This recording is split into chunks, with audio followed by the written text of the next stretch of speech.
చాలా దళిద్రంగా ఉంది. ఎవరికి నచ్చినట్లు వాళ్ళు తప్పుడు కొట్టుకుంటున్నారు అంతే, ఏం లేదు. ఎవరికి ప్రయోజనం ఏం లేదు. సెంట్రల్ గవర్నమెంట్ ఇచ్చిన ఫండ్స్ నాది అంటుంది. అసలు ఎన్టీఆర్ గృహాలు అంటారు, PMGSY దాని కింద ఉంది. జనాలకి పూజ చేయడానికి పబ్లిక్ యూనియన్ వాడుకుంటున్నారు అంతే.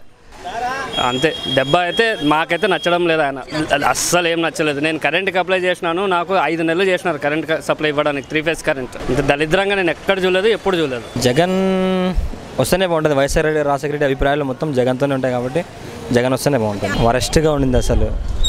ఇవి ఎప్పుడు ఈ మధ్యలో మళ్ళీ పసుపు కుంకుమ అవన్నీ పెట్టారు కానీ అవన్నీ వేస్టే. ఇంకా జగన్ వస్తేనే ఇప్పుడు సరిగా అందడం లేదు. ఇప్పుడు పెట్టారు కానీ ఎవరికి రావట్లేదు. ఇప్పుడు ఏదో 2 months 3 months ఎలక్షన్ ఉందని ఇప్పుడు పెట్టారు కానీ అవన్నీ ఏం లేదు. నెక్స్ట్ జగన్ వస్తేనే బాగుంటుందని నా అభిప్రాయం.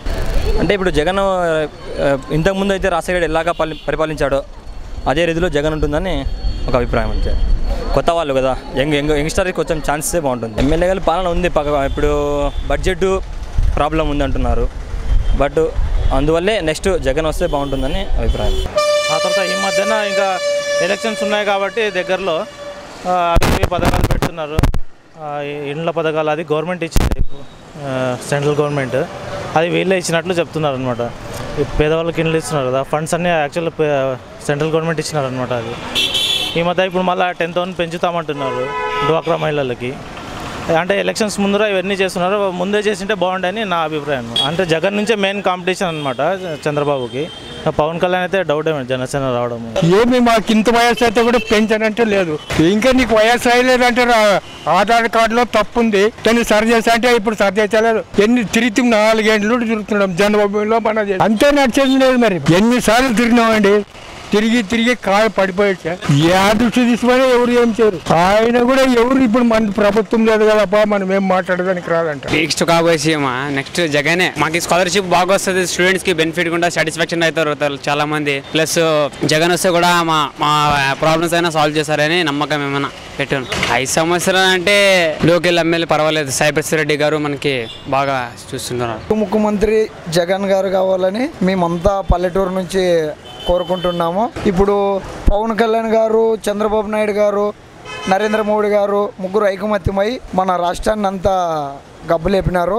ఇప్పుడు నెక్స్ట్ ఎలక్షన్ కోసం ఈ పవన్ కళ్యాణ్ గారు, చంద్రబాబు నాయుడు బీజేపీ నుంచి పక్కకి పోవడం జరిగింది. ఎందుకంటే రేపు నెక్స్ట్ మాకేమన్నా అవకాశం కలుగుతుందేమో అని. ఈసారి ఎంతమంది కుంభాకైనా కూడా జగన్ గారిని ఓడించడం అంటే సాధ్యం కాదు. నెక్స్ట్ జగన్ గారే సీఎం. చంద్రబాబు ఇదే ఉంది మేడం అప్పటి నుంచి ఇప్పుడు వరకు. ఇప్పుడు ఎలక్షన్ మూమెంట్లోన పింఛన్లు అది ఇది అని జనాలని రాపట్టుకున్నా కూడా జనాలేమి పల్లెటూరులో అంత పిచ్చోళ్ళు కాదు, అందరికి తెలుసు. అయినా అందరూ నెక్స్ట్ సారి ఇప్పుడు ప్రభుత్వం పైన ఉంది కదా అని పక్కన మాట్లాడేవాడు కూడా భయపడి ఏదో ఒకటి మాట్లాడవచ్చు. నెక్స్ట్ మాత్రానికి జగన్ గారే మనకి సీఎం. వాళ్ళ నాన్నోళ్ళ కాటి నుంచి అభివృద్ధి కార్యక్రమాలు అని జనాలు వృత్తి ఇదే మేడం. పైన ప్రభుత్వం ఒకటి ఉంటే కింద ఇది ఒకటి ఉంటుంది కాబట్టి వీళ్ళు ఏం చేయలేరు.